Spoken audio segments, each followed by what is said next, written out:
sõber on, ma ei tea isegi ta nime. Vabandust, et segan. Oi, tere, pole midagi hullu. Võta istet, palun. Aitäh. Mis sind siis siia toob? Tahtsin lihtsalt küsida, mis sinu nimi on. Minu nimi on Saara, mis sinu nimi on? Mina olen Hanna.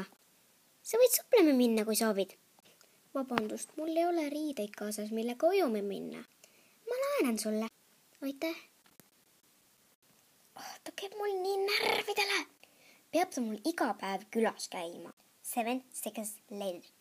Näe, palun, siin on see sulle. Aitäh, ma lähen kohe vahetan riided ära. Mine, kiiret pole. After 2 minutes. Ma olen valmis ujuma minema. Muidugi, Hanna. Aga ma arvan, et sa peaksid nüüd koju minema.